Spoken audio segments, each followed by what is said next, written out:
burcabadeed waa shaabad صح waa shaabad adiga markasta la rabo in lagu baarto burcabadeednimadu صح burcabadeed waxa ku imaadaa qof xoolihiisa ma kala qaadato wadankii ku soo xadgudubtay waxna anigii oo wadankayga sharci kuma soo gelin xooga ku soo gashay xoog hada ku soo gashay waxa rabta ka dhex sameynaysid sida adiga jeclaysid in wax laga u sameeysato aadamkii ka anagu ku sameeyna saxeenka kuya taa kuma aqaan ani hada Philippine tahay hada Iran tahay I don't give a shit kuma aqaan sida adiga wadanka ugu ilaashato akeeyo ilaashana marka filimka ama burcabadeednimada hada maqsad waa shaabad la rabo in lagu dhaco ina taas fahanaa fiican shacabkeena waxaan anigu burcabadeed Soomaali ma sameeyeen marka dib u raacdo waxa uu sameeyay ajnabi waxa u maleynaa inay sameeyeen Ingiriis barnaamijkan burcabadeed ay Mareykan qaabay Soomaaliya hubkooda iyo awood in ugu sheegtaan ay ku soo galeen marka burcabadeed min xoolihiisa aad dhacayso haduu ka ilaa oo ka ceshana ha iska ka difaacayo oo kuleeyahay waxaan aniga wadankii xisaan kuma soo gali kartid ma noqonayso in qofka shaabad dabada laga geliyo oo burcabadeeda marka waxyaalaha ka xad u fasaxay ay maanta in la soo galaan waxa la yiri Soomaali xukuma mahada ishiisa laga arka ushiisa lagu garaaca waxaan aniga isku geysana maanta dibkaas noo keenay maanta sanku neefle oo bila sharci dalkan ku joogi oo ku joogi karo ama ku kulmaysan karo ma jirto marka waxaan aniga isku keenna waxa ay dad shisheeyaan noo keeneen ma ahan maanta sharci ciidanka badda labada doon ay soo qabteen ay xukumeen hadii dhashay maanta in qoriyo la soo saarto oo la yiraahdo qof Soomaali oo qori wata hadan nasaaro hadan lagu saaray in hebelo orod lacagta sana iska la qaadan rabo حتى لو كم فائديسنا شعبك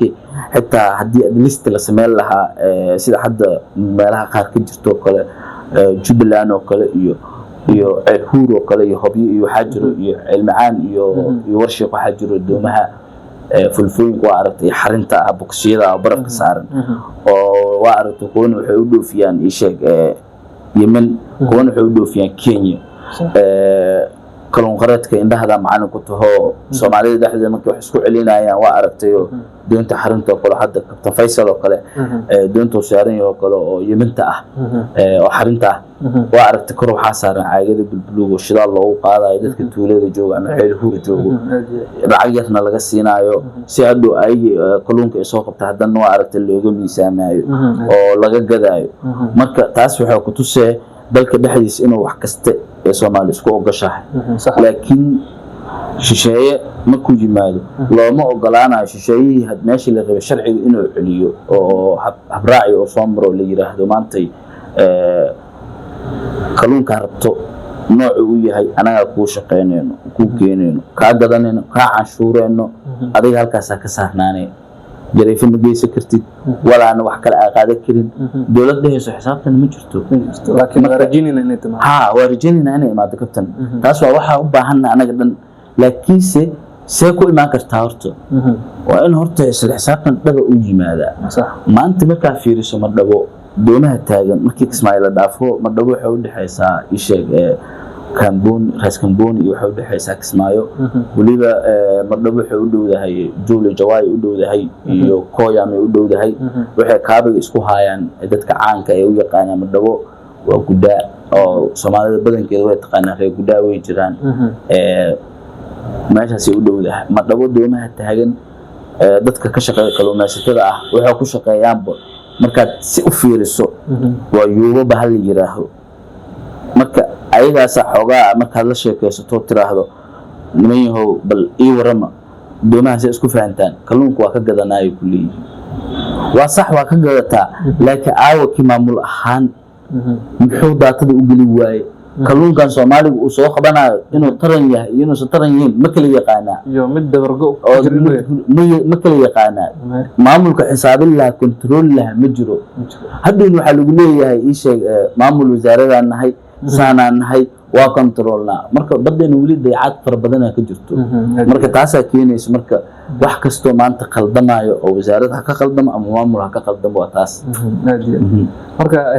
aad ma santa jawaabta si wanaagsan oo bixday waxaan rajaynayaa asxaabta inay si fiican u fahmayaan marka sidoo kale kabtan anaga oo kusoo jirno shirkan toddobaad oo maanta furmo waxaa ku weydiinaya shirka intuu socday waxaa la soo bandhigay qorshayaasha wasaaradda kalluumeysiga iyo dhaqaalaha buluuga xukuumadda federaalka Soomaaliya sax midkaas oo gaar ahaan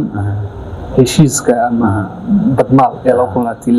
marka badmaal loo kulantay qorshayaashaas muxuu yahay horta barnaamijkan badmaal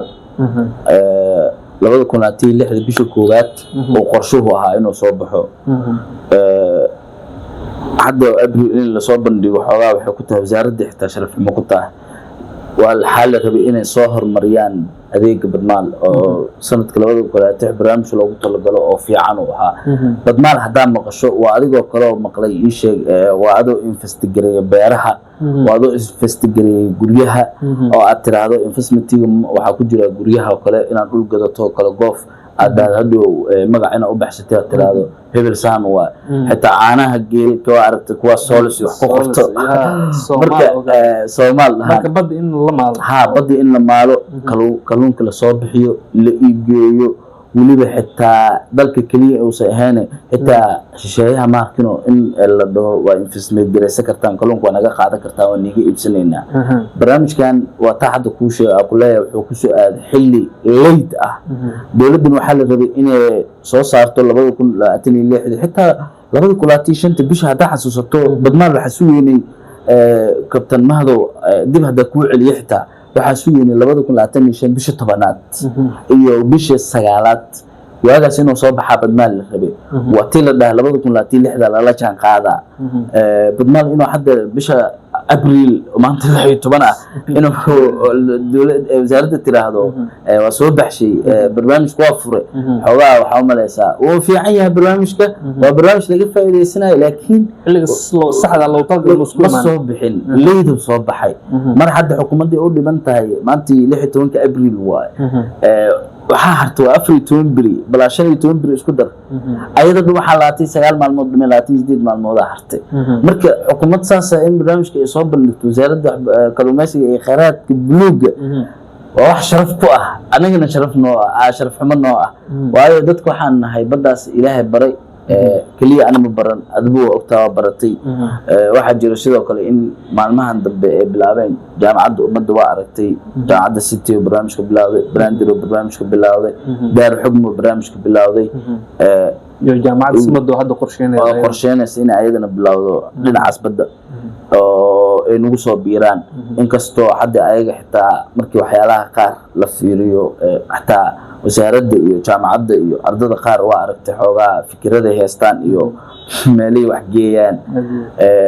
barnaamijkan badmaal horta mid aan bilaashii la dhahday oo idiga soo faawla ku siiso jarnta kabtamahado barnaamijka faaw hadda tan marka fiiriso wasaaradda maanta ku soo lifaaqeen horta hadda tiraahdo tuugsana maalin kasta qiimkaaga baabaa waliba xataa hadda waa aragtay dhalinyarta jaamacadda ummadda iyo jaamacadaha kala dhalinyarta dhigtamarkii xoogaa researching ay sameynayaan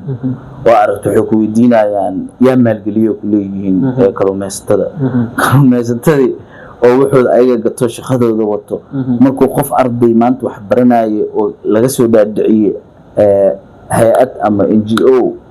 ku kabo qofkaas muxuu nolol intoo leeg ku noolaa karaa isleedahay waa marka dhinacaas ka fiiriso qaxooti minnihiin maanta dalka joognaa shisheeyaan hadda maanta magac nagula daaranayo wallahi billahi intoona taro intuu nalugooya ka badan dawladdeennana waa ilaa hadda waxyaalaha laga dhex bixin laaya hay'ad iyo dawlad akabayso xoogaa waxay ku imaan dawladda waxay ku tahay amka wasaaradda ahaan bahdilaad ay ku tahay sharaf xumo caalamkana lagu ceebeenayo aniga fikir ahaan waxaan qabaa waa aragtay hadda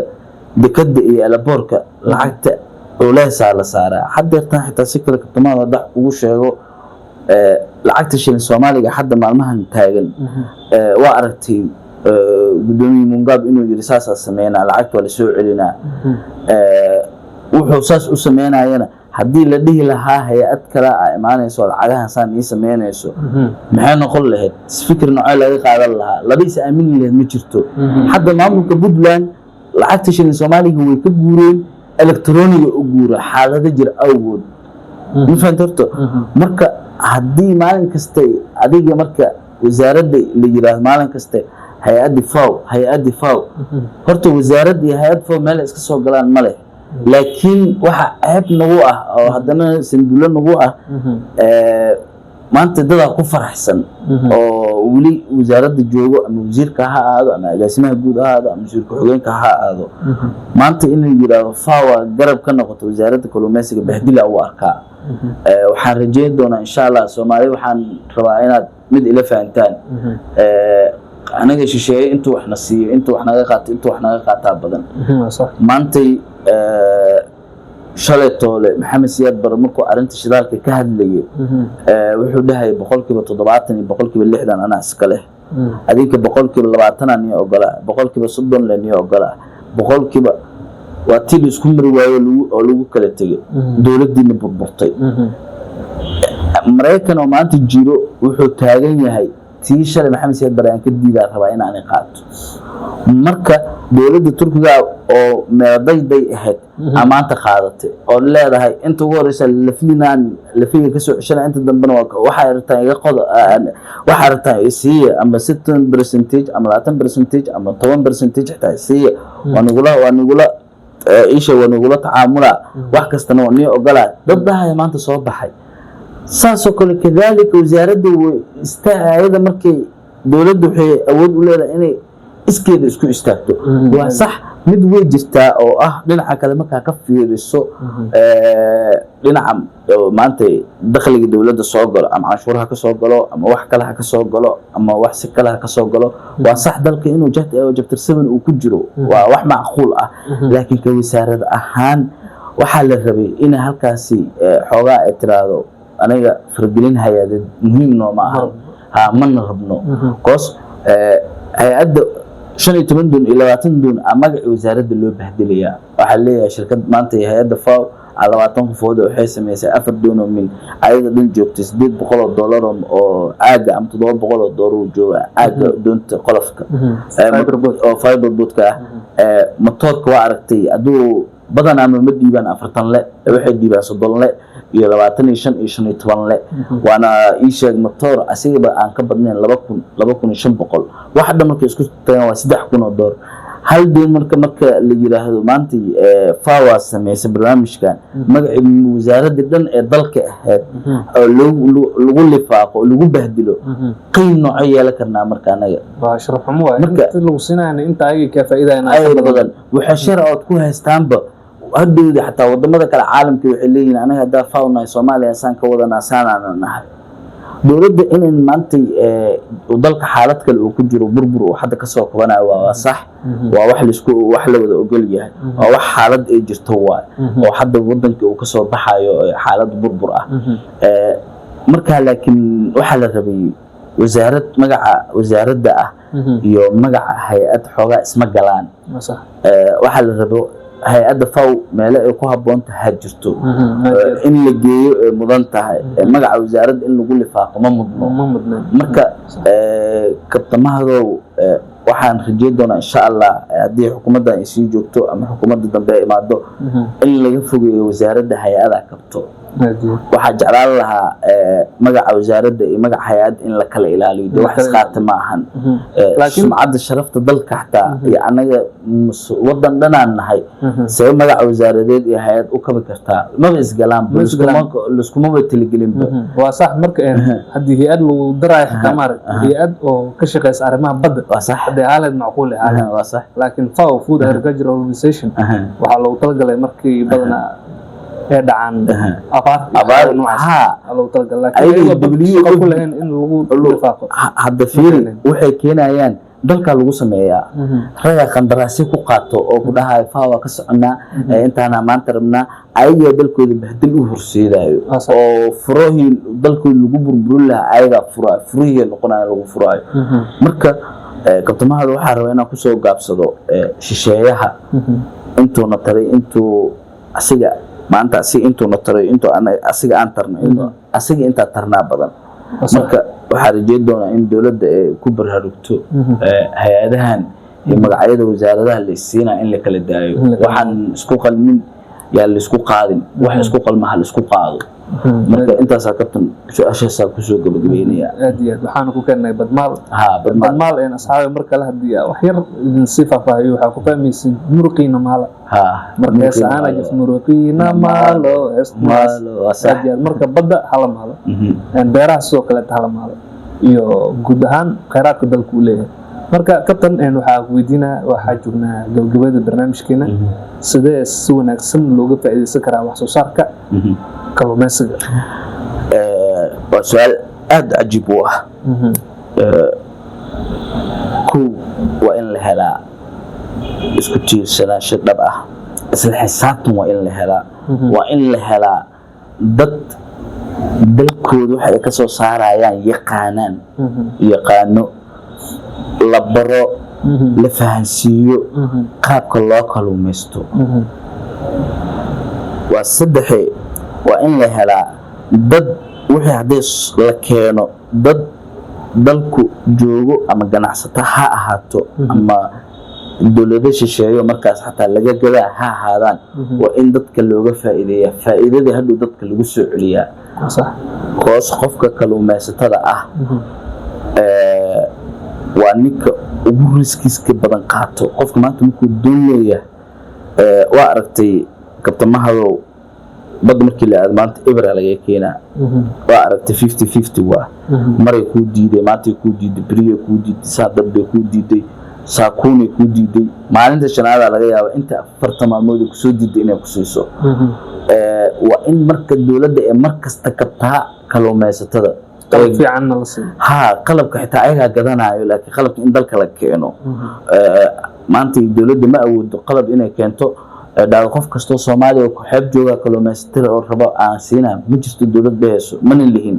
laakiin waxaan leenahay awoodina waxa la rabaa in la isku bees gareeyo qalabyada cusub inay dalka la keeno dadkii la dhaho warshayga aad soo qabanaysa maanta kalluunka ah inuu taran yahay in kale hubi hadduu taran leeyahay siida haddii ka u baahan tahay isha qarash oo socod ah waa in dawladda tiraahdaa waxa adinka aad keenteen boqolkiiba konton at least xitaa waa niigu celinayna si adinka hadda ugu kabataan waa in la helaa dad dawlad kabta isha shacabkeeda kalluumaysatada ah koos ninka maanta ninka badda ka shaqeeyo ama ninka hanti leh oo maanta badda joogo ninka beriga ganacsiga ku leh iyo hantida ku leh wuu ka naf adag yahay ninka badda naf adag markii la isku barbar dhigo koos maanta uu khasaara beriyo khasaara saakuun oo khasaara maalinka shanaad wuxuu awoodaa wixii uu qasaarnayno hamar keento marka dawladda waa inay sameeysaa suuq local ama international ah oo ganacsi loo sameeyo kalluumaysatada kan inta doomihii shisheeye haddii imaada xitaa qaab looga gado karo kalluunkii waa in dawladda processkaas diyaarsaa waa sida loo horumari karo kheyraadkeena waa in la helaa warshado badan uu dalka leeyahay maanta waxaa isticmaalnaa gisac oo maar la dhaho kalluun lagu keeno waa aragti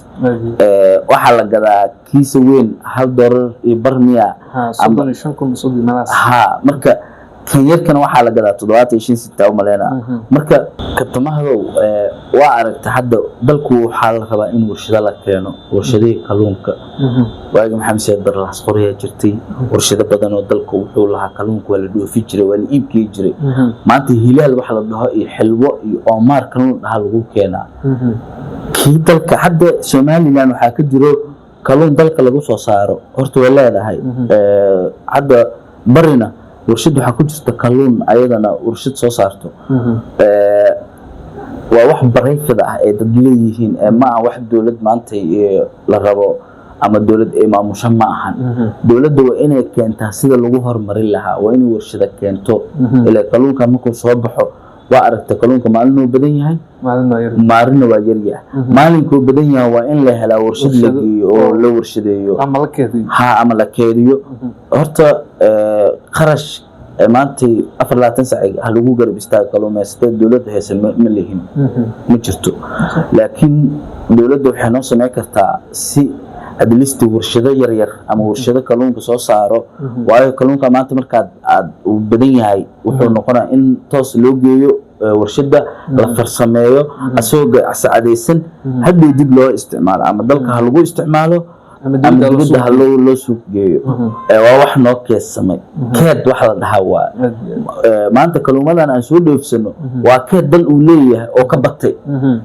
naga gata ku leeyihiin waa waxaan gasacadaha oo maalin kasta la soo degno marka kabtamahada waxaa rajeyn doonaa dowladda inay noo sameyso fariisimo ama warshado yar yar